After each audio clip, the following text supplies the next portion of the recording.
Ay, isa pa nga pala, huwag kayong masyadong maglalalabas kasi uso ngayon dito sa baryo yung parang virus. Parang epidemya na kumakalat kaya hanggat maaari, mag-ingat kayo.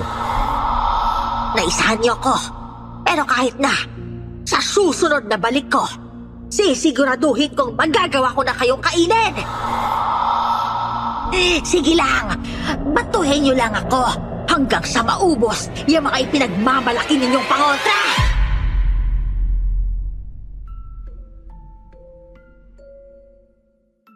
Sa panahon ngayon, mahirap talagang tukuyin kung sino ang dapat mong pagkatiwalaan. Minsan kasi, kahit puro kabaitan pa ang ipinapakita sa iyo ng isang tao, hindi mo pa rin talaga masasabing isa nga siyang mabuting tao. Magandang araw po sa inyo, Miss Esperanza, at sa lahat ng mga masusugid na tagapakinig dito sa channel niyo. Hayaan niyo po akong ibahagi ang aking naging karanasan patungkol sa mga aswang nang minsang dumayo kami ng tatay ko sa isang baryo sa probinsya ng kasamahan ko sa trabaho. Ako nga po pala si Franklin at ito ang aking kwento. Bago ko simulan ang storya, huwag kalimutang mag-subscribe bilang suporta sa ating channel. Yun na nga Dayan eh. Nahirapan na akong maghanap ng trabaho dati at itong pabrika lang ang tumanggap sa akin.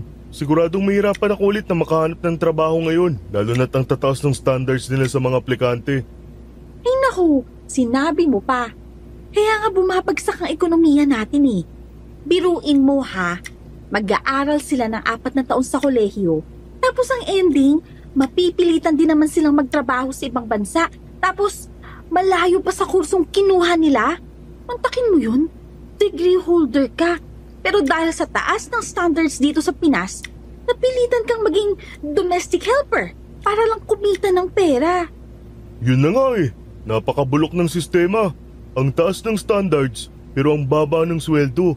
Pero dahil no choice na di syempre, pagtitiisan mo na lang yung trabaho para lang kumita. Ay nako, yung mga mayayaman lalong yumayaman tapos tayo mahihirap. Eto, pahirap ng pahirap.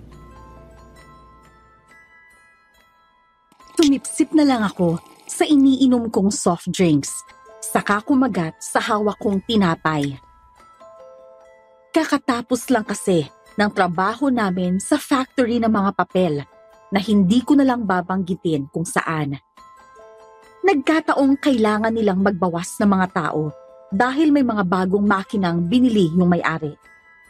Ibig sabihin, mababawasan na yung mga gawain ng mga trabahador. Kaya kailangan na ring magbawas ng tao. At sa kamalas-malasan nga, ay isa ako sa mga nasipa.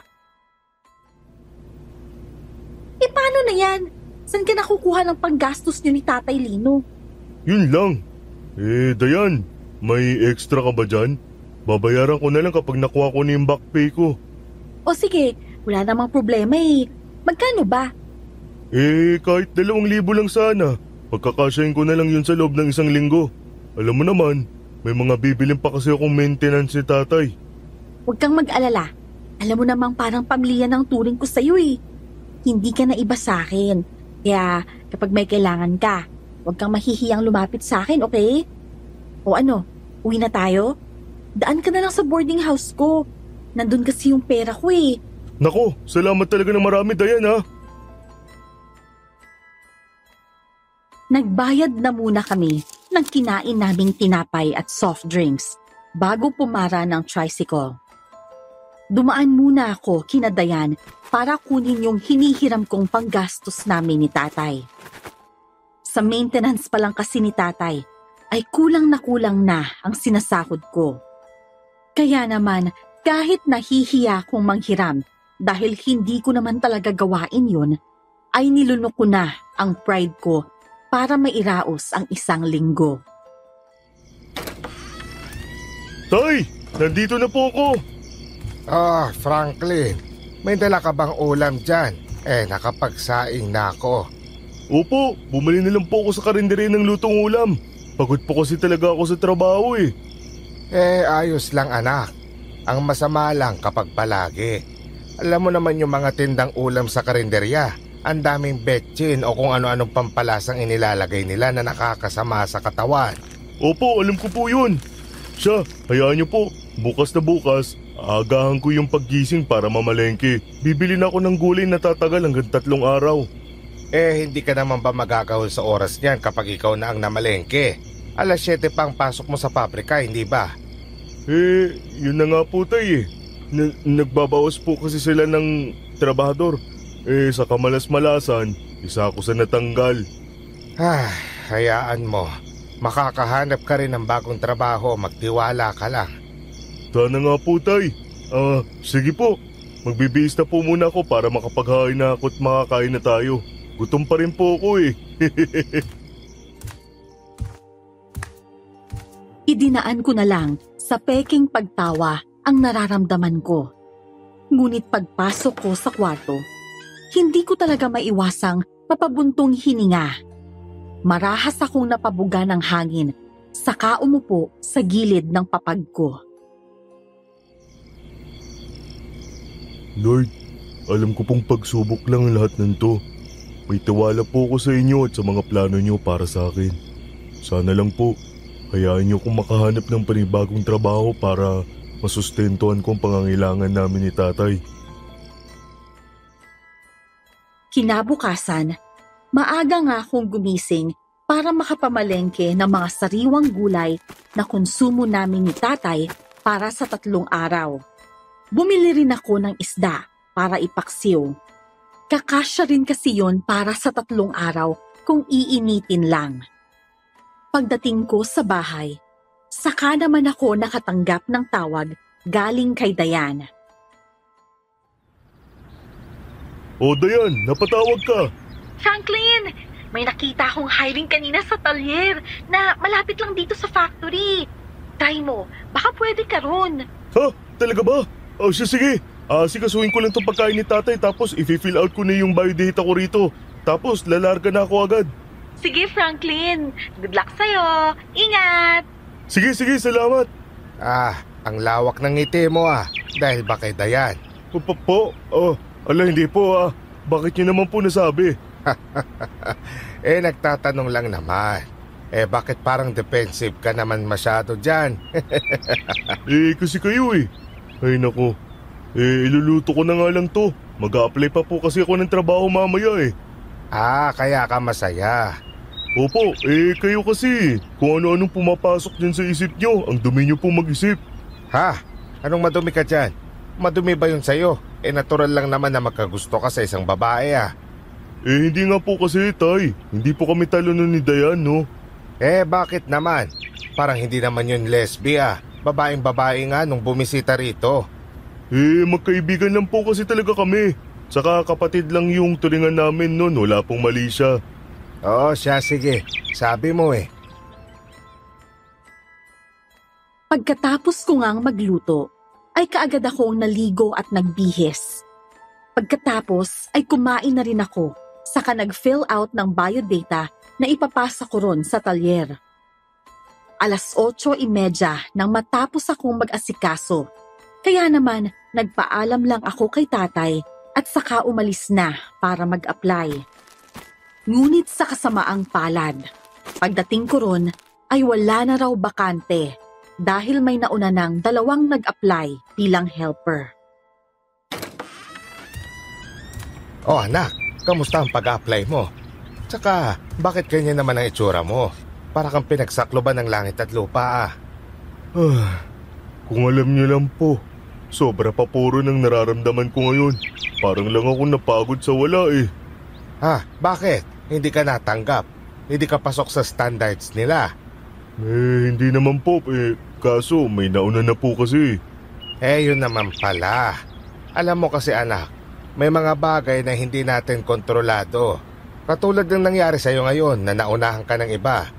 Pero kung hindi mo sana inuna ang pamamalengke at pagluluto, baka ikaw ang makuha nila ron. Kaso nga lang, kung para talaga sa'yo, ibibigay naman sa'yo yan Baka lang may mas maganda pang naghihintay sa'yo kaya ganun. Tiwala lang anak, tiwala lang. Ay. Siya nga pala anak. Kanina pumunta rito si Aling Tonya. Hinihingi na yung bayad sa upa natin para sa 2 buwan. Ay, oo nga pala.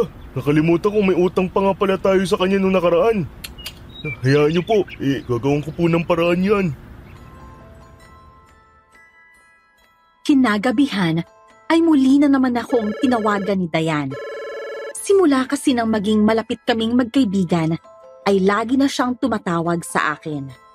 Aniya kasi, namimiss niya na yung kuya niya na matagal nang sumakabilang buhay. Nakikita niya raw ako bilang nakatatandang kapatid at ako naman walang masyadong kaibigan, kaya siya na lang talaga ang palaging nakakasama ko. Oh, kumusta? Nakapag-apply ka na ba kanina? Pumunta naman ako kaso wala nang bakante. Naunahan na ako. Hala, sayang naman. Pero hayaan mo na, Franklin. Di bale, sa susunod na may makita akong job hiring, sasabihan kita kaagad. Naku, maraming salamat talaga, Dayan ha. Ang dami ko ng utang sa'yo. Ano ka ba? Para ka namang others dyan eh. Kumusta na pala si Tatay Lino? Ayos naman. Naigagalaw niya na yung isang kamay niya saka nakakalakad na rin siya nang walang tungkod o alalay. Naku, buti naman. Sana talaga magtuloy-tuloy na yung recovery ni Tatay Lino. Para naman hindi ka na masyadong nahihirapan. Oo nga eh. Eto nga sinisingil na nga rin kami sa upa namin nung nakaraan saka ngayong buwan. Ay nako, nagsabay-sabay na ang mga problema ko. Ano ba yan? Pasensya ka na ha. Sakto na kasi yung pera ko rito para pangkain at pamasahe hanggang 15. Hala, hindi. Hindi naman ako hiram sa'yo eh. Sinabi ko lang naman yun pero... Ay nako, sorry kung na-misinterpret mo yung sinabi ko. Ay, sorry. Akala ko kasi kailangan mo ulit humiram eh. Hindi naman. Ang laki nga ng utang ko sa'yo eh. Hindi ko na nga alam kung paano ko ba mababayaran yun. Samantalang wala pa naman akong nakahanap na trabaho. Paano yan kapag hindi kayo kaagad nakabayad ng upa? Di malamang sa malamang. Kailangan talaga namin mag-alsa balutan. O sige, ganito na lang. Kapag hindi ka pa rin nakahanap ng trabaho hanggang katapusan, sabihan mo ko. Ha? Bakit naman? Kasi may bahay kami ron sa probinsya. Actually, sa lola ko yun. Wala namang nakatira dun ngayon kasi nga, mag-isa na lang ako tapos nagtatrabaho pa ako rito. Di kayo na lang muna ang tumao ron. Isa pa, malawak ang bakuran dun. Tapos, may mga gulay na rin na nakatanim dun. Di ko lang alam kung buhay pa ba ngayon. Aba, magandang ideya nga yan. Siya, sige. Sasabihan na lang kita kapag kailangan na talaga namin umalis dito sa bahay. Pero talagang mailap sa akin ang trabaho. 15 na, pero wala pa rin talaga akong nahanap. Kaya naman, naubos na ang palugit sa amin ni Aling Tonya. Wala tuloy kaming nagawa, kundi mag-impake para lisanin na ang bahay na yun. Pasensya na talaga, Dayan ha. Naabala ka patuloy namin. Naku, wala yun no. Masaya akong makatulong. Saka, ano ka ba? Magkaibigan tayo. At ang magkaibigan, nagtutulungan. Ay, salamat talaga. Hindi ko alam kung saan kangkungan kami pupulutin nito kapag nagkataon. Buti na lang talaga may kaibigan akong katulad mo. Saka nakakatuwa kasi nakatulong na ako, may titira pa sa bahay ko. Alam mo kasi, mas madaling masira ang bahay na hindi tinitirhan. At least ngayon, kapag gusto kong magbakasyon, alam ko may uuwian pa ako kasi maaalagaan ninyo yung bahay.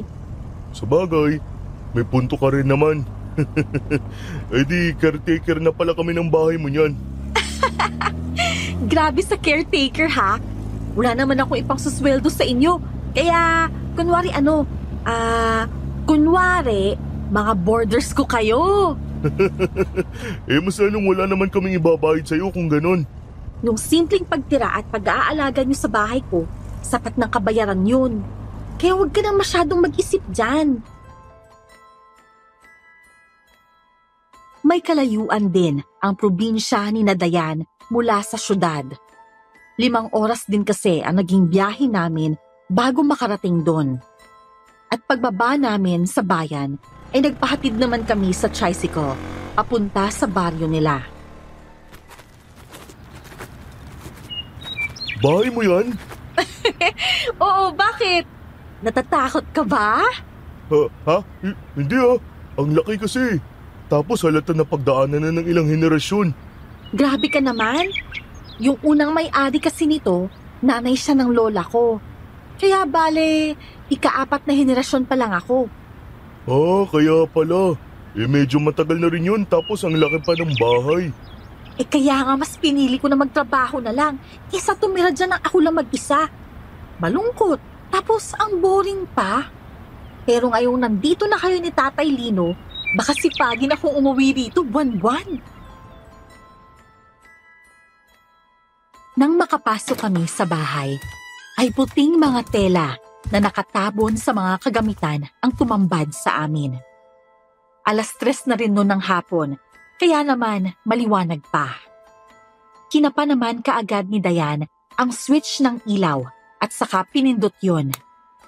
Doon ko na mas lalong nakita ang kabuuan ng bahay. Makaluma nga ang disenyo, pero mukha pa namang matibay kahit napaglipasan na ng panahon. Diyan po ba kayo titira? Diyos ko naman bata ka. Saan ka ba nanggaling at bigla-bigla ka nalang sumusulpot? Noah? Noah! Uy, ikaw ba yan? Ang laki mo na! Hi po, Ate Dayan. Ang tagal niyo na pong hindi dumadalaw dito. Namimiss ko na po yung luto niyo. Nako, hayaan mo. Babawi ako, okay? Pasensya na ha. May trabaho kasi ako kaya hindi na ako nakakauwi rito. Kamag-anak mo? Naku, hindi.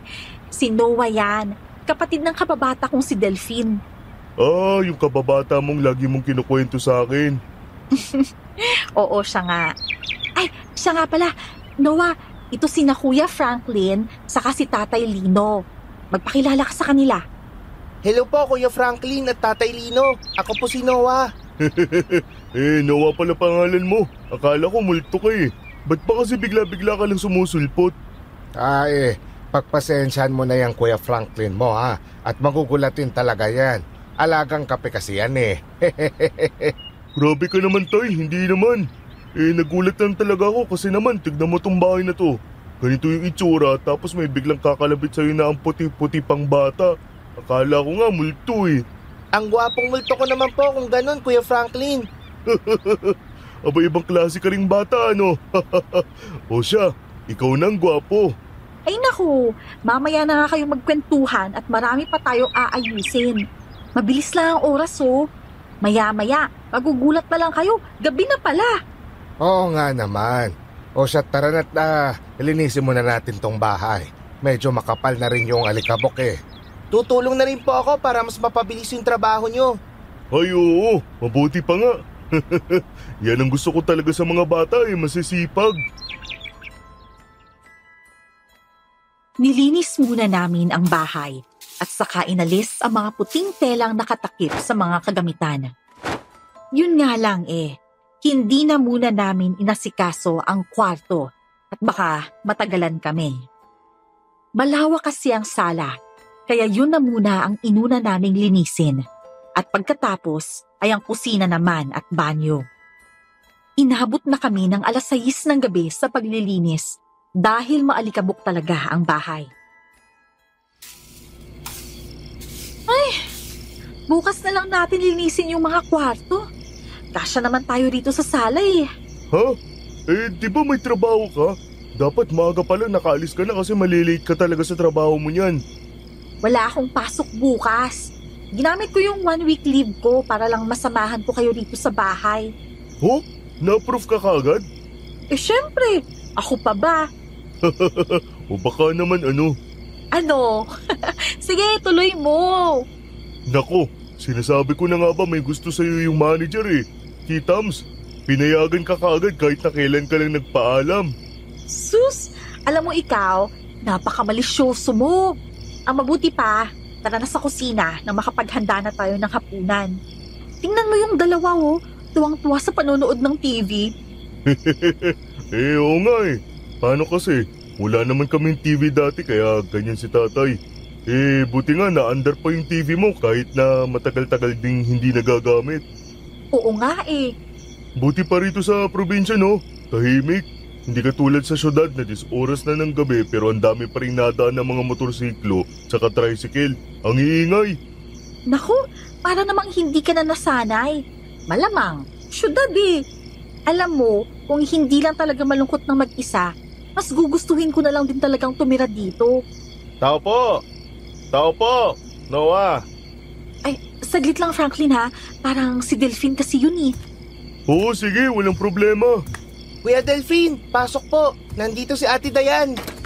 Oh, Delphine! Kararating mo lang galing trabaho? Naks! Gumaganda lalo ang tindigan natin ah! Ano ka ba? Ako pa rin naman to, no?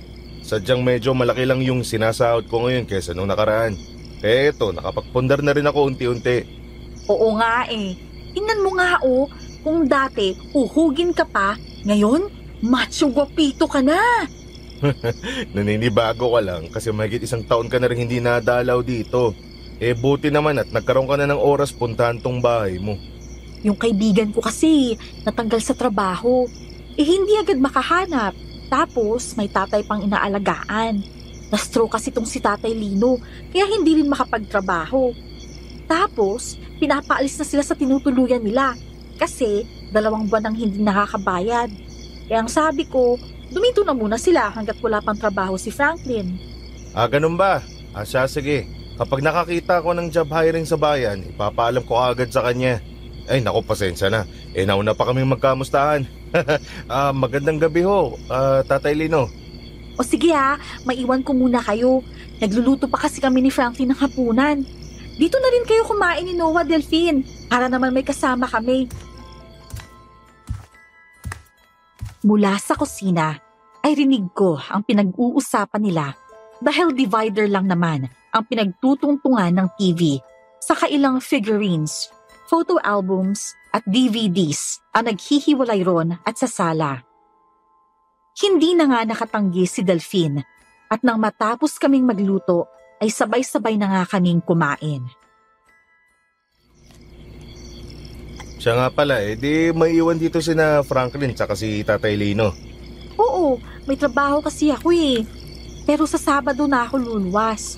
Para naman kahit paano, mapanatag ako na nasa maayos sina Franklin. Huwag ka po mag-alala, Ate Dayan. Pupunta po ako lagi dito pag uwi ko galing school para may makausap sina Tatay Lino. Aba, ang bait ah. O sige Noah ha, aasahan ko yan. Pero dapat, huwag kang pasaway. Nako, pasaway pa yan sa pinakapasaway Natural lang naman yung mga bata. Kaya wala yung problema. Mabuti nga't hindi kami mabuburyo dito ni Franklin. Ay, isa pa nga pala, huwag kayong masyadong maglalalabas kasi uso ngayon dito sa baryo yung parang virus. Parang epidemya na kumakalat kaya hanggat maaari, mag-ingat kayo. Ha? Bakit? Parang normal naman dun sa bayan pagdating namin ah. Sa bayan, okay pa. Pero dito sa baryo, hindi. Ano bang epidemya yung sinasabi mo? Yung mga tao, kaso bigla-bigla na lang nagkakasakit tapos paglipas lang ng ilang araw, namamatay din kaagad. Hindi naman makita sa mga laboratory test nila kung ano yung problema eh. Kahit sa autopsy, walang findings, ganun. Parehas kami ni tatay na walang inik nun at nakikinig lang sa usapan ng dalawa. Nakakabahala ang ganoong balita, kaya naman hindi talaga kami sumabat hanggang sa matapos ang usapan nila. Pagkatapos kumain, ay nagpaalam na nga sina Delphine at Noah na uuwi na. Inaantok na rin kasi si Noah at kailangan na ring magpahinga ni Delphine dahil pagod din sa trabaho. Dayan, mukhang delikado pala dito sa baryo nyo eh. Baka hindi rin kami makatagal ni tatay dito. Huwag kayong mag-alala. Basta't nandito lang kayo sa bahay, walang mangyayari sa inyong masama. Hayaan mo, bukas pupunta tayo sa bayan para mamili ng konsumo ninyo ni Tatay Lino. Tapos magtatanim din tayo para kung wala kayong pang-ulam, may pagkukuhanan kayo. Siya, magpahinga ka na. Alam kong pagod ka na rin. Ako na maghugas ng mga pinagkainan natin saka pinaglutuan. Ay, o sige, hindi na ako hihindi. Pero pagkatapos niyan ha, magpahinga ka na rin. Pagkatapos kong maghugas, ay agad naman akong humiga sa tabi ni tatay. May mga comforter kasi si Dayan na nakatago sa tukador nila at nakabalot sa plastic, kaya hindi narumihan at hindi nag-amoy kulob. Yun ang ginamit naming sapin sa lapag para tulugan namin pansamantala. Si Dayan naman ay sa sofa natulog. Pero ilang oras na ang nakalipas. Hindi pa rin ako dinadalaw ng antok. Hanggang sa makarinig na lang ako ng mga alulong ng aso na sa umpisay mahina lang, pero habang tumatagal ay mas lalong lumalakas. Walang yaan naman. Ngayon pa talaga sila nag-iingay oh. Ay nako, makabangon na nga lang. Uminom na muna ako ng tubig dahil parang nakaramdam ako ng pagkauhaw. Ngunit nang akmang iaangat ko na ang baso papunta sa bibig ko, ay saka naman ako nakarinig ng kalabog mula sa likurang bahagi ng bahay. Dahilan upang magulat ako at mabitiwan ang basong hawak ko. Lumikha yun ng malakas na tunog, dahilan upang magising sina Dayan at tatay. Diyos ko po, ano yun?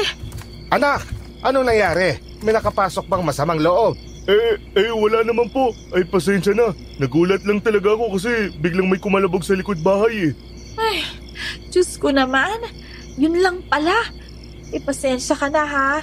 Minsan talaga may mga naghahabulang mga pusa o aso dyan. Pero hayaan mo na. Mga hayop lang naman yun.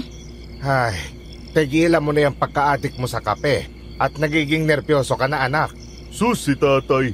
Mas malakas ka pa nga pong magkape kesa sa akin eh. Ako, hindi naman ako nervyoso. Kaya walang kaso yon. Hay nako, ang mabuti pa, linisin mo na yung mga bubog at nang makatulog ka na rin. Abay, anong oras na? Opo, sige po. Ngunit natapos ko na't lahat ang paglilinis, ay ayaw talaga akong dalawin ng antok. Tumitilaok na ang mga manok nang lamunin ako ng dilim. Kaya naman, kung hindi pa ako ginising ni Dayan, ay hindi pa talaga ako magigising. Napuyat ka kagabi? Hindi ka nakatulog ka agad, no? Namamahay ka yata. Parang ganun na nga. Pero hayaan mo na, masasanay din ako. Siya, tara na't mag-almusal. Mamamalengke pa kasi tayo pagkatapos. 7:00 na maya-maya. Mainit na sa balatang sikat ng araw kapag hindi tayo umalis kaagad. Pagkatapos naming kumain, ay nagpababa lang kami ng kinain saglit bago lumarga papunta sa palengke. Doon ko na nga nakumpirma na may kung anong kumakalat nga sa baryo. Nadaanan kasi namin ang isang bahay kung saan inilalabas mula ron ang katawan ng isang patay na babae. Totoo pala talaga yung sinabi ni Delphine. Mukhang malusog pa nga yung babae pero bigla na lang binawian ng buhay. Oo nga, narinig ko nga rin na kahapon daw nakatambay pa yan sa labas ng bahay nila at nakikipagkwentuhan sa mga kaibigan niya. Ay naku, ano kayang sumpa ang meron dito sa baryo na to? Tingnan mo, may lamay din dun Saka dun din. Naku, halos magkakalapit lang din ang mga bahay nila. Nakakatakot na tuloy lumabas. Natatakot ka na niyan? Siyempre, sino bang hindi matatakot kapag hindi mo alam kung hanggang kailan ka na lang? Naku, wag naman sana tayong mahawa sa kung anumang nangyayari sa kanila. Binilisan na lang namin ang pamamalengke para makauwi kami kaagad. Pagkatapos kumain, ay nilinis na muna namin ang mga kwarto para matulugan na mamayang gabi. Nang sumapit ang hapon, ay saka naman namin nilinis ang bakanting lote sa gilid ng bahay ni Dayan. Doon kasi naming balak magtanim ng mga gulay, katulad ng talbos ng kamote, saluyot at alugbate. Mas madali lang kasi yung tumubo at sa susunod naman ay mga namumungang gulay naman ang itatanim namin ni tatay. Habang nagtatanim kami, ay may isang matandang tumawag sa amin. Magandang hapon sa inyo, mga ihot iha. May tinda ako ritong alupe at saka lanson. Baka gusto niyong bumili. Sakto, merienda na pala. Tamang-tama yan ipare sa kape. Magkano ho ba yan, Lola? 5 piso lang kada isa, iho. O siya, sige ho. Pabili ako ng 10 para 50. 5 alupe saka 5 lanson. Siya sige. Sandali lang ha at babalutin ko. Kumusta ho kayo, Lola Sima? Hanggang ngayon, ang sipag niyo pa rin maglako ah. Wala naman kasi akong pamimilian, iha. Lalo na't ako lang naman mag-isa sa buhay. Wala naman na akong aasahan, kundi sarili ko na lang. Nasan ho ba ang pamilya ninyo? Wala na sila. Matagal na silang napayapa. Hindi na rin kasi ako nabigyan ng pagkakataon na magkaanak dahil maaga rin akong nabiyuda. Nako, ang lungkot naman po nun, Lola. Araw-araw ho ba kayo naglalako? Kapag mabuti ang pakiramdam ko, oo. Pero kapag inaatake ako ng rayuma ko, hindi ako nakakapagtinda. Kaya kailangan ko talagang magtipid. Alam mo na, ang mamahal na ng mga bilihin ngayon. Hindi katulad nung panahon ng kabataan ko. Naabutan ko pa yung tig-10 sentimos na bigas kada gantang. Abay, mura pa nga talaga yung mga bilihin noon. Ngayon, dolyar na. Kasi halos lahat ng taga sa amin may mga palayan, kaya ganon. Siya, heto na ang alupinyo at saka lanson. Salamat ho, Lola Sima. Siya nga po pala. Ako po pala si Franklin, kaibigan ni Dayan. Tapos si Tatay Lino ho, tatay ko. Aba, dyan na ba kayo titira? Temporary lang po, Lola Sima. Wala pa po kasing nahahanap ng trabaho to si Franklin. Tapos, pinapaalis na rin sila sa tinutuluyan nila. Kaya pinatira ko na lang po muna rito para na rin may mag-aalaga sa bahay habang wala ako. Sa bagay, mabuti na nga rin yon at nang hindi ka agad masira itong bahay mo. Abay, mukhang matagal na itong naitayo. Opo, sa lola ko pa po kasi ito sa tuhod. Kaya pala. Siya, mauunan na ako ha at ilalako ko pa itong mga paninda ko. Nagagalak akong makilala kayo. Sige po. Nawa, tara. Timpla ako ng kape. Samahan mo ko. Milo, gusto mo? Sige po, Ate Dayan. Kinagabihan, kami ulit ni Dayan ang naghanda ng hapunan. Dahil sa pagod namin sa paglilinis at pagtatanim maghapon, ay kaagad din akong nakatulog pagkahiga ko sa papag. Sa kwarto na kasi ako natulog noon at dahil 4 na kwarto ang meron sa bahay na yon, ay tig-iisa na kami ng kwarto na ginagamit. Ngunit bandang hating gabi ay nagising ako dahil sa tawag ng kalikasan. Kinailangan ko pang lumabas dahil nasa labas pa ng bahay ang banyo. Hindi naman ako takot noon kaya nakaihi ako ng matiwasay. Subalit nang pabalik na sana ako sa loob ay may namataan naman akong parang gumagapang sa dingding ng bahay na papunta sa bintana ng kwartong tinutulugan ni tatay. Diyos ko, anong nilalang naman kaya yun? Walang hiya. Hugis tao na gumagapang sa dingding? Hindi kaya... Naku po, Diyos ko, kailangan ko nang makabalik sa loob. Katatapos ko lang umihi noon, pero parang napuno ulit ang pantog ko. Parang gusto ko na ulit sumabog. Ngunit imbis na bumalik sa banyo, ay patakbo akong pumasok sa bahay. Nagsisisigaw pa ako noon dahil sa labis na takot at kaba.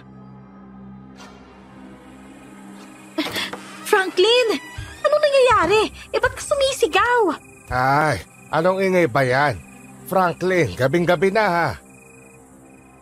Saka naman, iika-ikang lumabas noon si tatay sa kwarto niya habang nakakunot ang noo.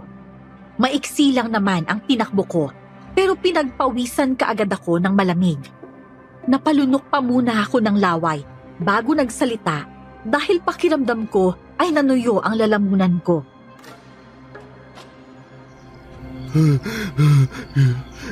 Hindi kayo maniniwala sa sasabihin ko pero nakita ko talaga may gumagapag sa dingding ng bahay.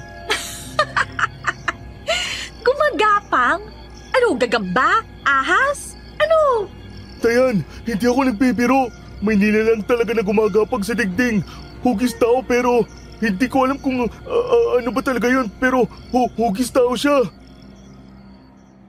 Sandali silang natahimik at saka nagkatinginan bago muling bumaling sa akin. Tila ba nagsusukatan at naghihintayan kung sino ang unang magsasalita. Ang kaninang malokong ngisi ni Dayan ay napalitan ng pangamba. Ano ba eksakto yung nakita mo? Basta, hugis tao na gumagapang sa dingding. Tapos papunta siya nun sa kwarto ni tatay. Ano ka mo? Di ibig sabihin, ako ang punteriya ng nilalang na yon. Dayan, sa tingin mo kaya, isang aswang ang nilalang na yon? Hindi po ako sigurado, Tatay Lino. Hindi pa naman po kasi ako nakakakita nun sa tanang buhay ko. Saka ngayon lang po nangyari to. Dati, nung ako palang mag-isa dito, wala naman ako nararamdamang kakaiba. Ay ewan, parang natatakot na tuloy ako matulog sa kwarto ng mag-isa. Baliw, kalalaki mong tao, naduduwag ka sa nilalang na yon? Hindi naman siguro masamang matakot, diba? Tao lang naman ako kaya malamang sa malamang matatakot talaga ako. Lalo na't ngayon lang din ako naka-enkwentro ng ganun sa tanang buhay ko. Subukan na lang nating maglagay ng mga pangontra sa hamba ng mga bintana. Maglagay din kayo sa tabi ng higaan nyo para malaman natin kung aswang nga ang nilalang na yon o ano. Katulad ng sinabi ni tatay, ay kumuha nga kami ng mga pangontrang alam namin, katulad ng asin, bawang at kalamansi. Buti na lang at bukas ang dim light sa kwarto ko, kaya naman kita ko pa rin ang kabuuan nun. Wala namang kung ano ron, pero bago ako pumasok ay nagsaboy muna ako ng asin sa sahig. Tawagin niyo man akong tarantado, pero natatakot talaga ako sa itsura ng nilalang na yon. Naglagay din ako sa hamba ng bintana at inilak ko rin yun. Nagdasal pa nga ako bago matulog para sa proteksyon namin. Gumaan ang pakiramdam ko pagkatapos kong magdasal, kaya naman nakatulog din ako kaagad. Kinabukasan, Dayan! Dayan! Dayan, si Delphine yata yung kumakatok. Teka, ako na magbubukas. Sige, pakisuyo na lang ha. Malansa pa kasi yung kamay ko eh. Sabi ko kasi ako na lang dyan. Ayaw mo naman. Tay naman, mas mahihirapan po kayo kung ikaw ang nag-asikaso nitong mga bangus. Franklin, ikaw pala. Si Dayan, nandyan ba? Oo. Nasa kusina siya, nag-aasikaso ng isda. Kakatapos ko lang din kasi magsibak ng kahoy eh. Pasensya na't pawisan ako. Siya, pasok ka na. Hindi na. May tatanong lang kasi ako. Bakit pare? Ano yun? May problema ba? Kasi kagabi pang masakit ang tiyan ng kapatid ko. Na hindi nga makakain ng maayos eh. Ang sabi niya, kumain daw kayo kahapon ng alupi at saka lanson na binili niyo kay Lola Sima. Oo. Ang sarap nga nun eh. Pero sumakit yung tiyan niya. Naku, baka hindi siya natunawan. 4 na pirasong alupi ba naman yung kinain kahapon? Yun nga rin eh. Pero kasi pare, may sasabihin ako sa'yo. Kaso nahiya rin akong ipalam kay Dayan to eh. Medyo close kasi sila ni Lola Sima. Bakit pare? Ano bang meron? Kasi yung si Lola Sima, bali-balitang isa daw siyang aswang. Ha? Ano? Aswang? Oo, at kaya nga sa ibang baryo siya naglalako dahil walang bumibili ng mga paninda niya rito. Oh, Delphine! Anong meron?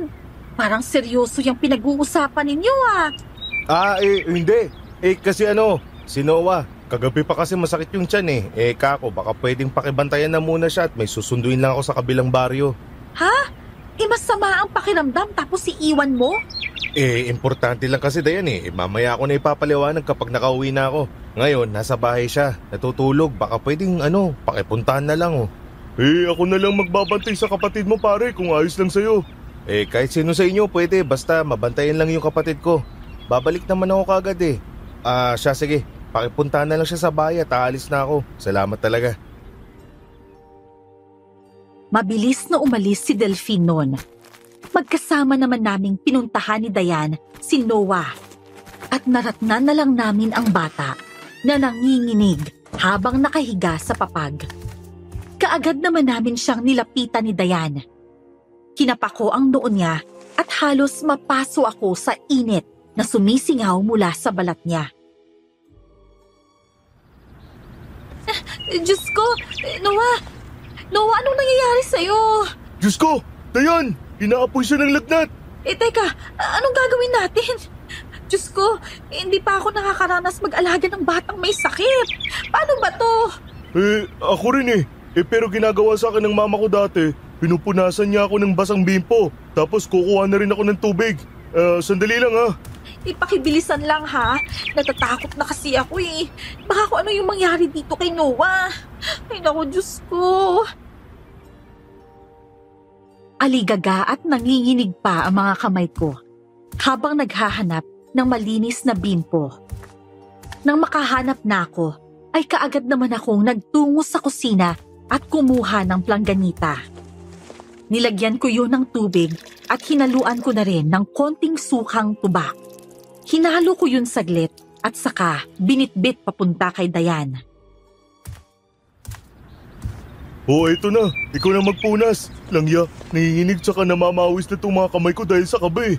Ay siya, akin na. Kuya Delphine. Sandali lang, Noah ha. May pinuntahan lang si Kuya Delphine mo. Babalik na rin yun maya-maya. Hintay lang ng konti ha. Dayan, kailangan yata natin siyang painumin ng gamot. Nilalagnat kasi siya. Sige, maghanap ka na lang muna doon. Pinupunasan ko pa naman siya eh. Maliit lang ang bahay ni na Delphine. Kaya naman, hindi na ako nahirapan pang hanapin kung saan nakalagay ang mga gamot. Kumuha ako ng kutsara at isang basong may maligamgam na tubig. Dayan, eto. Tapos mo na ba siyang punasan? Oo, tapos na. Grabe, ganito pala kahirap mag-alaga ng may sakit na bata. Ay, Diyos ko po, Lord! Mararanasan mo rin naman to sa susunod kaya mabuti nang may alam ka na rin kahit papano. Ay naku, wala pa sa isip ko ang ganyang mga bagay, no? Oh, alalayan mo na muna si Noah para makaupo. Teka, hindi pa yata ito kumakain eh. Naku naman! Napatampal na lang si Dayan sa noo niya nang mapagtantong baka hindi pa nga kumakain si Noah. Kaya naman tinanong na muna namin ang bata kung nakakain na ba siya. At nang sabihin niyang hindi pa, ay ako na lang din ang kumuha ng 2 kutsarang kanin. Nilagay ko yun sa tasa at nilagyan ng mainit na tubig. Saka nilagyan ng konting asin at hinalo. Nang mapakain na namin si Noah, ay pinainom na kaagad namin siya ng gamot para mabihisan na at makatulog siya. Ayan, medyo bumaba na yung lagnat niya. Ay, buti na lang talaga nandyan ka. Matataranta talaga ako kapag ako lang mag-isa. Gusto ko pa sanang sabihin na para kaming mag-asawa na magkatulong sa pag-aalaga ng bata. Ngunit dahil sa hiya, ay hindi ko na lang yun isinatinig pa. Hinayaan ko na lang ang isiping yun sa utak ko at napapangiti na lang ako at napabaling sa labas. Ayan na pala si Delphine eh. Talaga? Oo, may kasamang matanda.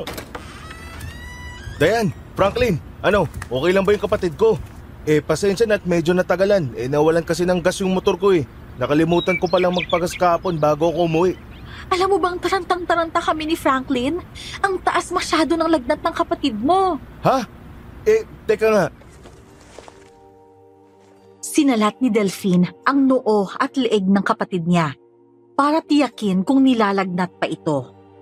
Ang matandang kasama niya naman ay nakamasid lang at nakatitig sa bata na para bang sinusuri ito ng maigi. Ngunit pare-pareho kami nagitla na magsalita ang matanda. Tumaas pa ang balahibo ko sa batok at braso nang sabihin nitong inaaswang si Noah. Ano? Aswang?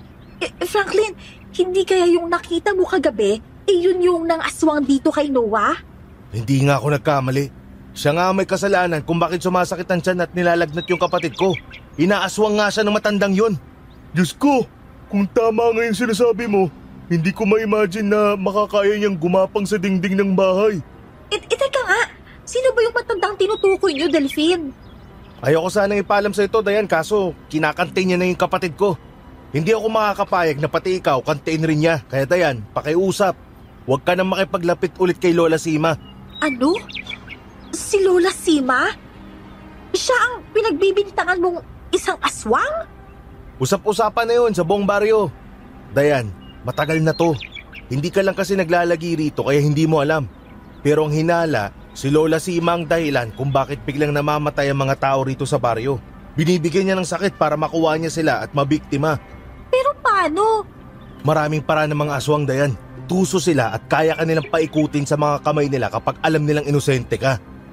Teka, kung may hinuha na pala ang mga taga-baryo tungkol sa pagkatao ni Lola Sima, bakit hindi pa nila siya pinapaalis? Dahil wala naman silang pruweba? Oh, kita mo na? Wala naman palang pruweba eh. Ibig sabihin, namimintang kayo sa kapwa nyo? Ay naku, alam mo Delphine, hindi na kita kilala. Yung Delphine na kilala ko, hindi namimintang ng basta-basta. Lalo na't hindi niya naman alam ang buong katotohanan. Ay, o siya sige, uuwi na ako at baka magkainitan pa tayo rito.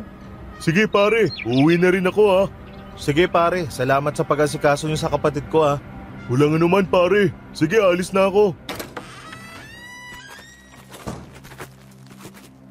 Simula ng araw na yon, ay hindi pa muling nagpapakita si Lola Sima. Nagdududa na tuloy ako na baka siya nga ang aswang na may pakana sa pagkakasakit ni Noah. Hindi ko lang sinasabi kay Dayan dahil baka magalit siya at mapalayas pa kami ni tatay nang wala sa oras. Ay, siya nga pala. Lino, Franklin, babalik na ako bukas sa syudad ha. Kailangan ko rin kasing maglabay. Naaalala ko, may mga naiwan pa pala akong labahin dun sa boarding house. Ayos naman na siguro kayo rito, di ba? Ay oo, sige lang. Huwag mo kaming alalahanin dito. Nako, napakalaki na talaga ng mga naitulong mo sa amin ng anak ko. Naku, Tay, nung nakaraan pa kayo panay pasalamat. Okay na po yun. Oh, heto pa po ulam. Paborito niyo tong pinakbit, di ba? Wala nga lang bagoong kasi bawal sa inyo. Ay nako, huwag mo masyadong ibibiyang si tatay at baka humiling sa akin ng asawa yan. Wala pa naman sa isip ko yung mga ganung bagay. Sus! Nasa tamang edad ka naman na sa pag-aasawa. Trabaho na lang talaga ang kulang sa'yo at pwedeng-pwede ka na mag-asawa. Yun na nga. Sino namang babae magkakagusto sa akin bukod sa ganito na nga itsura ko. Pahirapan pa kung makahanap ng trabaho. O ikaw ha, masyado mong dinadown yung sarili mo. Dapat, ikaw mismo ang nagtataas sa sarili mo. Masyado kang humble alam mo ba yun? Ba dapat lang? Alam nga naman magyabang ako wala naman akong ibubuga. Sa isip mo lang yan. Fighting lang, ano ka ba? Magpinakbit ka pa. Kain ka pa. Ay nako, siguro papayat na ako nito kapag bumalik na ako sa syudad. Bakit naman? Wala na magluluto ng masarap na ulam Ay naku, ewan ko sa'yo. Napakabulero mo. Napapangiti na lang si tatay habang nakikinig sa usapan namin ni Dayan. Alam kong kapag wala si Dayan, ay aasarin niya ako. Hindi ko na lang pinansin si tatay nun at ipinagpatuloy na lang ang pagkain. Kinagabihan, muli na naman akong ginising ng pantog ko. Wala na naman tuloy akong magawa, kundi lumabas ng bahay upang magpunta sa banyo. Todo dasal na lang ako noon na sana ay wala akong makitang aswang. Nang wala naman akong maramdamang kakaiba, ay kaagad naman akong pumasok sa banyo at mabilisang umihi. Naku, bilisan mo na. Diyos ko naman, bakit ang haba ng ihi na to kung kailan gabi? Naku po. Nang makatapos ako, ay dahan-dahan kong binuhusan ng inidoro, saka sumilip sa labas ng pinto ng banyo. Nang wala akong makitang iba, ay kaagad akong pumasok sa bahay. Ngunit bago ko isara ang pinto, ay isang nilalang na gumagapang sa lupa ang nagpasindak sa akin. Mas nakita ko siya ng mabuti noon dahil malapit siya sa akin. Hugis tao siya, pero yung katawan niya ay nababalutan ng makapal na buhok na para bang buhol-buhol. Nangangatog man ang mga tuhod ay pinilit kong maisara ang pinto bago pa niya ako maabutan. Saka ako kumuha ng mga pangontra at dinala yon sa kwarto ni tatay. Nilagyan ko ang hamba ng bintana, saka ako lumipat sa kwarto ni Dayan at ganun din ang ginawa ko sa hamba ng bintana niya ron. Diyos ko, yun na naman yung mga alulong na yun eh. Walang yaka! Alisin mo to sa akin! Tay! Tay! Franklin, anong nangyayari? Ba't sumisigaw si Tatay Lino? Hindi na ako sumagot nun at saka mabilis na tinakbo ang kwarto ni tatay. Pagbukas ko ng pinto ay isang kagimbal-gimbal na pangyayari ang tumambad sa akin. Maging si Dayan ay napatigil nang makita niya kung ano ang nangyayari sa kwarto ni tatay. Ay, Diyos ko po! Ano yan?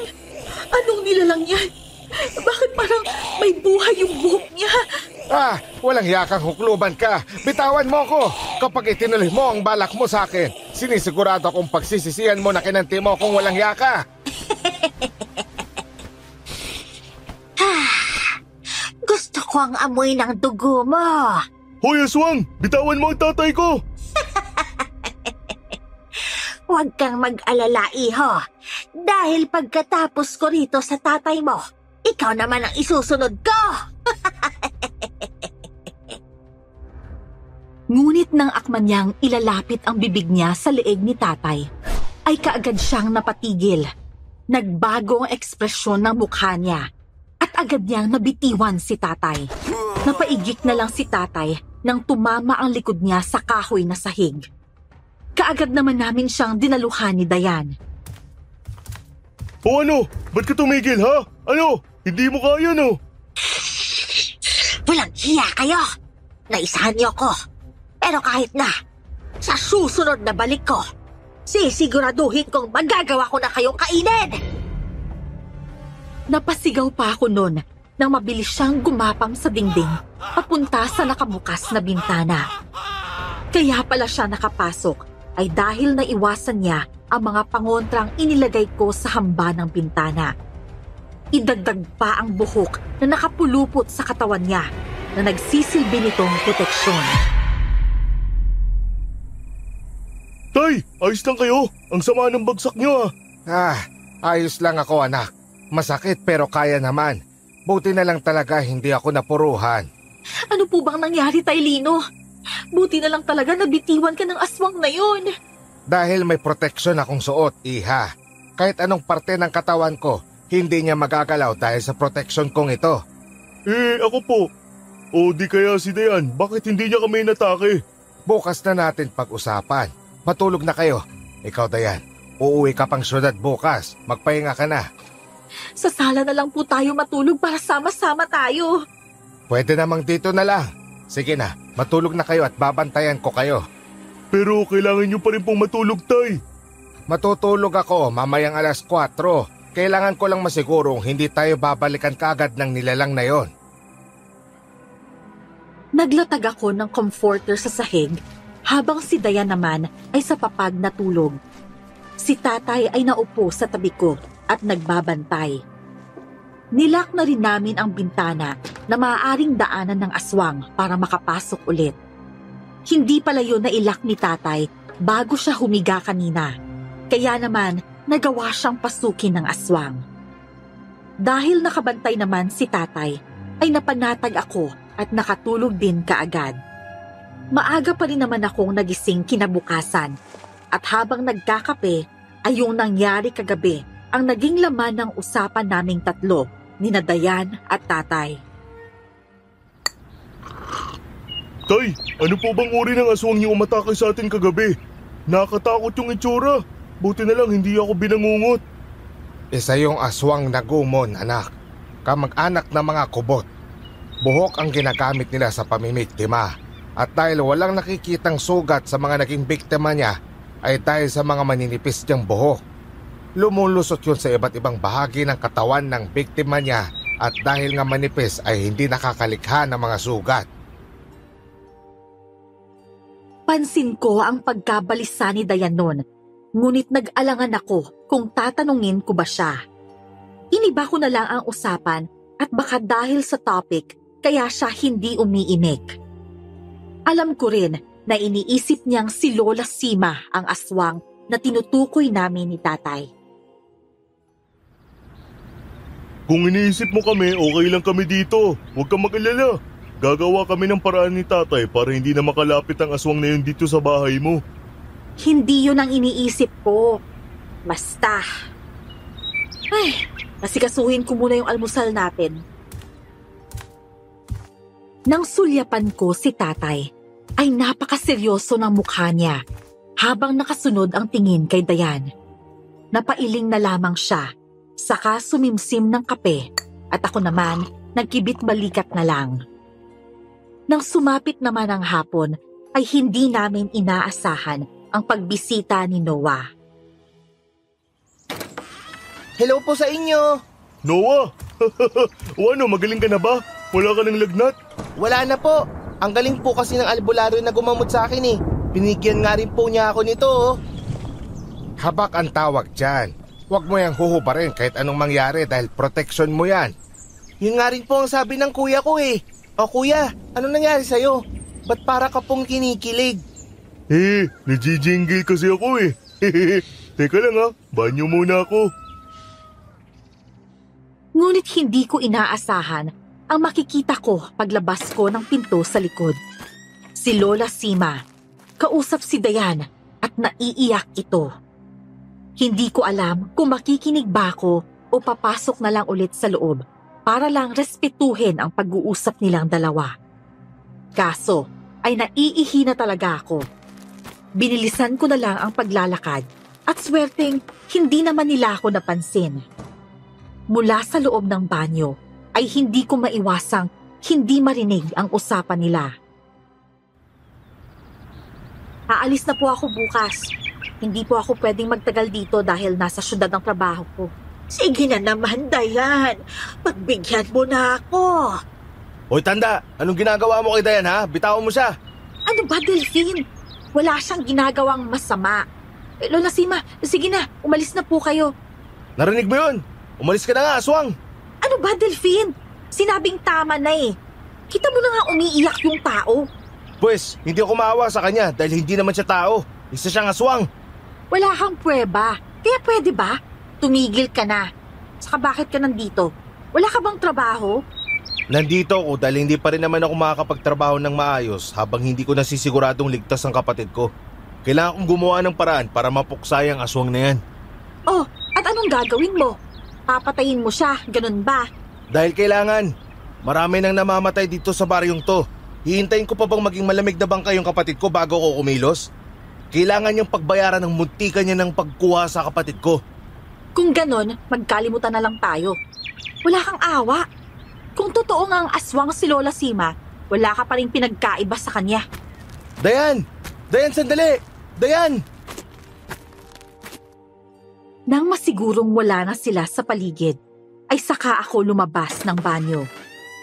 Mukha tuloy nag-LQ sina Delphine at Dayan dahil sa paghabol ni Delphine sa kanya. At habang nakikita silang ganun, ay parang may biglang sumipa sa dibdib ko. Nagsiselos ka ba sa kanila, Kuya Franklin? Diyos ko naman bata ka. Ginugulat mo naman ako eh. Sorry na po. Pero wag ka na pong magselos, Kuya. May girlfriend naman po yung si Kuya kaya hindi niya na maagaw sa'yo si Ate Dayan. Uy, ikaw ha, ang bata-bata mo pa, ang dami mo nang alam. Tara na nga sa loob. Buong araw na hindi makausap na maayos si Dayan. Para bang may malalim siyang iniisip, kaya lagi siyang hindi nakikisali sa usapan namin ni tatay. Naninibago man sa mga kilos niya, ay hinayaan na lang namin siya. Kinagabihan ay inaasahan na namin ang muling pag-atake ng aswang. Kaya naman kami ni tatay nagbantay lang. Magkasama kami sa kwarto niya, habang si Dayan naman ay sa kwarto niya natulog. Anong oras na, Tay? Baka hindi na yun darating. Maghintay lang tayo, anak. May iba akong kutob ngayon eh. Sigurado akong may matutuklasan tayo ngayong gabi. Matutuklasan? Ano naman? Hindi ko na natuloy ang sasabihin ko nang marinig ko na naman ang nakakapanindig balahibong alulong ng mga aso. Saka namin narinig ang parang pagbaklas ng kung ano. Pinakinggan namin yung mabuti habang nagmamasid sa paligid ng kwarto. Tay, hindi kaya si Dayan ang binabalak pasukin ng aswang na yun? Nakita ko kasi siya na pinipilit na pauwiin ni Dayan eh. Kako baka mamaya nagalit. Sige, ihanda mo yung lighter. Kakailanganin natin yan mamaya sakaling nandito na nga lang siya sa paligid. Pero baka po madamay tong bahay. Puro pa naman to kahoy. Uunahin mo pa ba ang kapakanan nitong bahay kaysa sa sarili mong kapakanan? Eh hindi naman po kasi atin to, Tay eh. Ay, Ano ginagawa mo rito? Umalis ka na! Umalis ka ngayon din kung ayaw mong ako mismo ang pumatay sa'yo! Tay, si Dayan parang may kausap sa kwarto niya. Hindi na sumagot si tatay nun. At kahit iika-ika, ay nagpatiuna na siya sa pagpunta sa kwarto ni Dayan. Ngunit sa kasamaang palad, ay nakalak yun. Nagsisisigaw na si Dayan sa loob, kaya naman pati ako ay natataranta na rin. Tay, ayaw niya talaga magbukas. Sandali, kukuha ko ng pamukpok. Wala tayong magagawa kundi sirain yung doorknob. Franklin! Dayan! Buksan niyo tong pinto! Dayan! Saktong pagbaba ko ay narinig kong kumakatok si Delphine, kaya kaagad ko siyang pinagbuksan. Kasama niya si Noah at pareho silang may dalang mga pangontra. Ngunit ang nakaagaw sa pansin ko ay ang buntot pagi na hawak ni Delphine. Pasok kayo, bilis! Si Dayan mukhang pinasok ng aswang sa kwarto niya. Hindi namin mabuksan ni tatay yung pinto kaya kailangan sirain yun. Maghanap ako ng pamukpok. Sa ilalim ng lababo. Nandun yung mga tools ni Dayan. May maso doon. Yun yung kunin mo. Kaagad ko namang sinunod ang sinabi ni Delphine. Dumiretso ako sa kusina habang sila ay dumiretso paakyat sa kwarto. Nang makuha ko na ang maso, ay saka naman ako dali-daling pumanhik.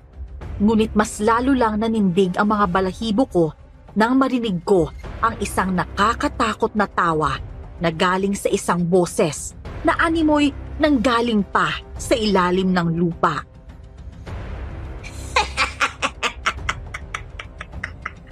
Ayaw mo? Sigurado ka? Eh kung isa-isahin ko kaya mga kasama mo rito sa bahay, ano kaya kung unahin ko si Noah? O di kaya si Delphine? Huwag kang magkakamaling saktan sila, Lola Sima. Dahil ako mismo ang papatay sa'yo, tandaan mo yan! Ano pang hinihintay mo? Buksan mo na yan. Bilisan mo! Eh, teka lang, eto na. Ubod lakas kong ipinukpok ang maso sa doorknob. At pagkatapos ng 4 na pukpok, ay kumalas na ang pinto mula sa pagkakalak nito. Sabay-sabay kaming pumasok at hindi kaaya-ayang tanawin ang tumambad sa amin. Amoy na amoy din namin ang malansa at nakakasulasok na amoy mula sa gumagalaw na mga buhok ng aswang. Dahil sa sobrang baho ng amoy, ay hindi ko na napigilan at nagsuka na ako sa gilid.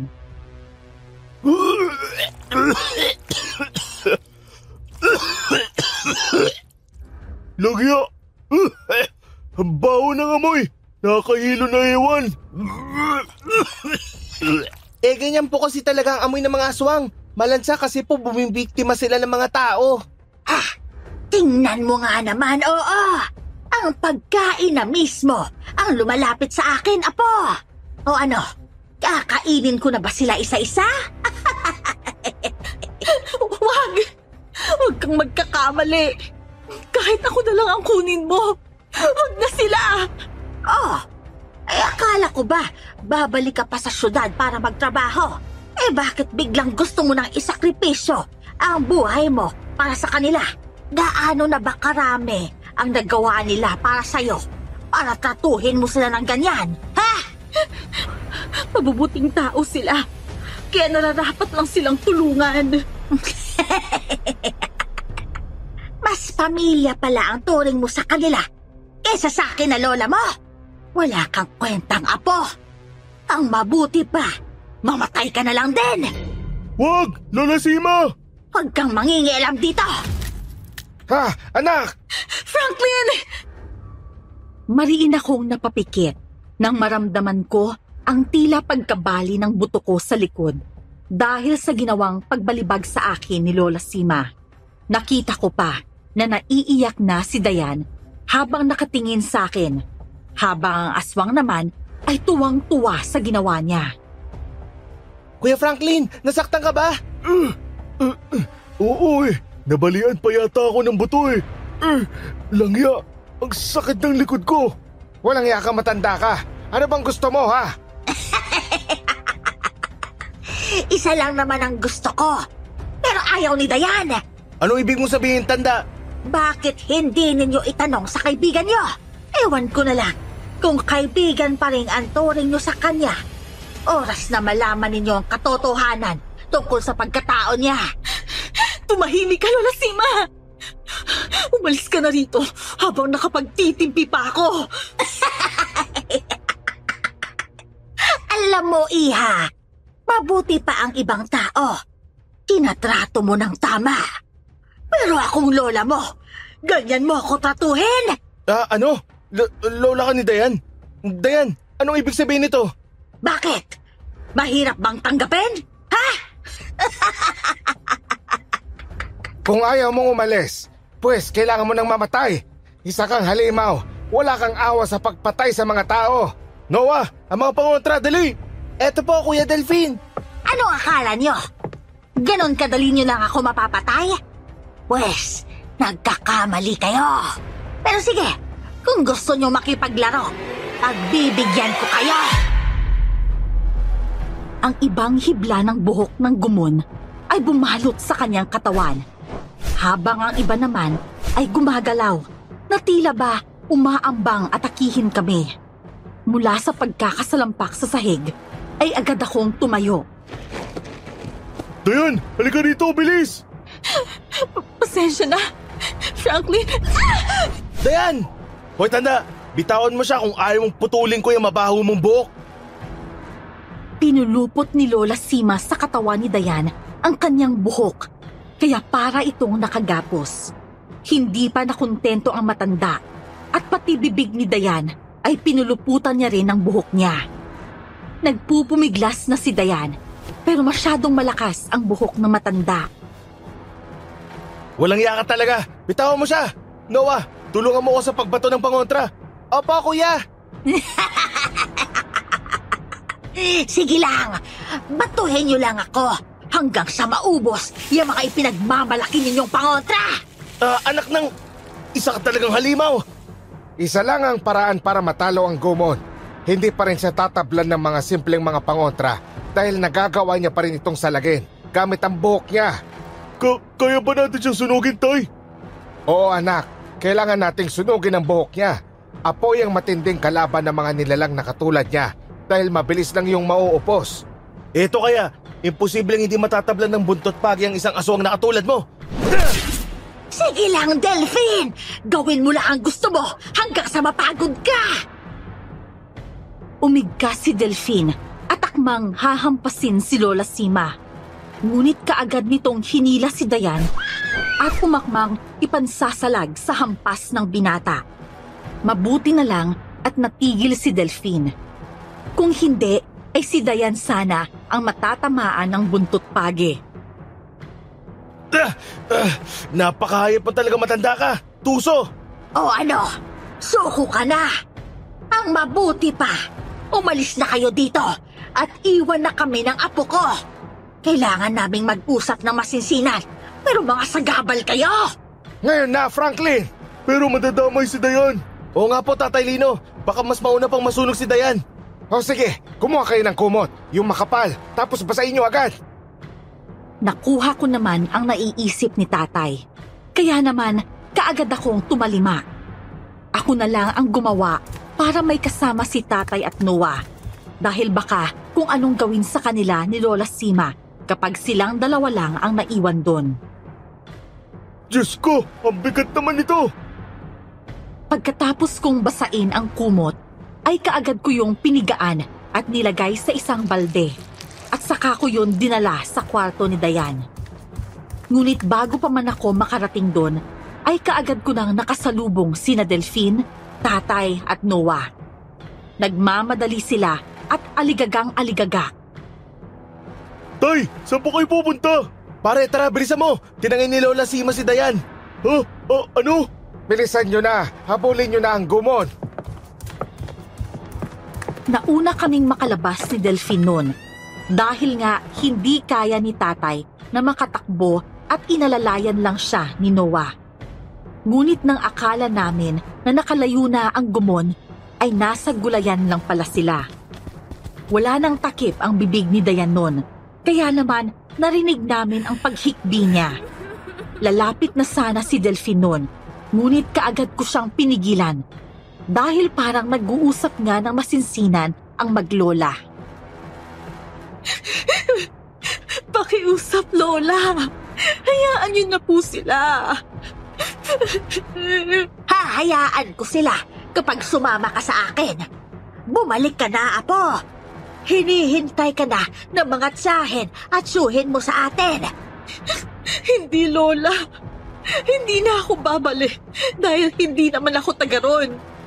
Hindi ako aswang. Kaya nga bumalik ka na para maipasa ko na sa'yo ang butsa. Apo, pakiusap. Pagod na ako. Gusto ko nang magpahinga. Nagkatinginan kami ni Delphine dahil sa narinig naming pag-uusap ng dalawa. Kaya siguro hindi niya kami inaatake ay dahil hindi niya naman talaga planong patayin kami.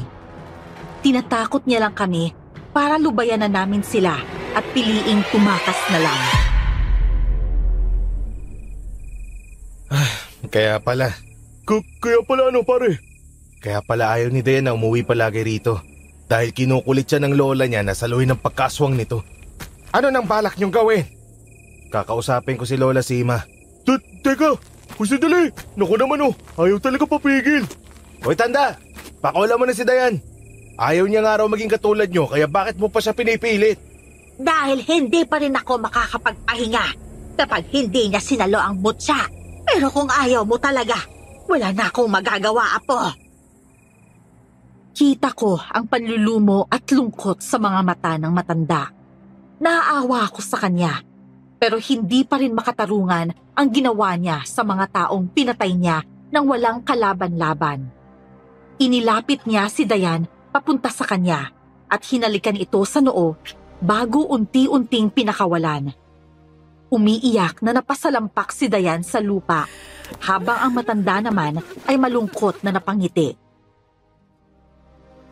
Mahal na mahal kita, Apo. Pero isa kang mabuting tao.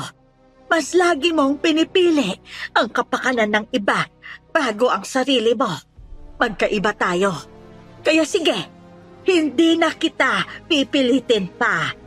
Gusto ko na rin talagang magpahinga. Patawarin niyo po ako, Lola. Hindi ko po talaga kayang maging katulad ninyo. Naiintindihan ko, Apo. Lino, Franklin, Delphine, pakiusap. Alagaan ninyo ang apo ko dahil maiiwan na siyang mag-isa sa buhay. At pakiusap, sunugin ninyo ang katawan ko at ilibing ang mutya kung saan hindi makikita ng kung sino. Sa ganoong paraan, makakapamahinga na ako ng tuluyan. Masaya akong nakita ko ulit sa huling pagkakataon ang aking apo. Lahat kami ay hindi nakagalaw nang biglang saksakin ni Lola Sima ang sarili niya gamit ang kanyang mga buhok. Lumabas ang itim na dugo mula sa kanyang bibig At ilang sandali lang ay kaagad na rin siyang natumba. Lola!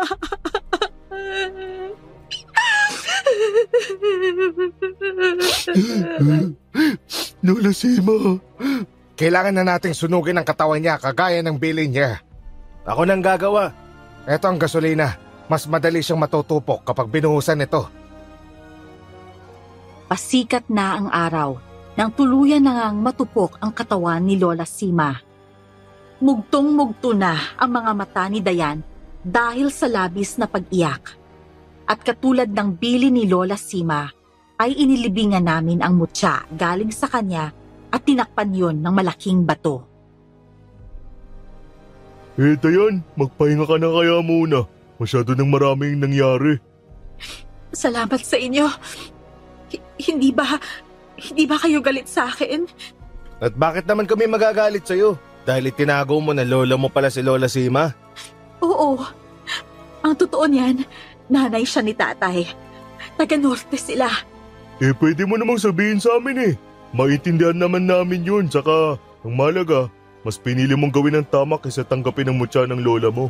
Mas pinili mo pang magpakalayo-layo para lang iiwas ang sarili mo sa lola mo Kaso nga lang, maraming tao pa rin ang nadali niya.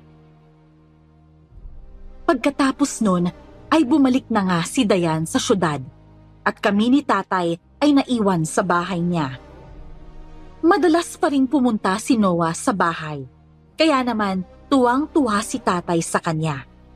Minsan din ay dinadalhan kami ni Delphine ng ulam at minsan sabay-sabay na rin kaming kumakain na para bang isang buong pamilya. Dayan, napatawag ka. Miss mo na ako. Loko, ang lakas ng loob mong magsalita ng ganyan, ha? Mangangamusta lang sana ako sa inyo. Kumusta si Tatay Lino? May maintenance pa ba siya dyan? Meron pa pero paubos na. Pero naglalako naman ako ng gulay kaya may income na rin ako kahit papano. Tapos sumasideline din ako sa pagsisemento ng bahay ni na Delphine. Mabuti kung ganun. Ay, siya nga pala. Uuwi ako dyan sa katapusan.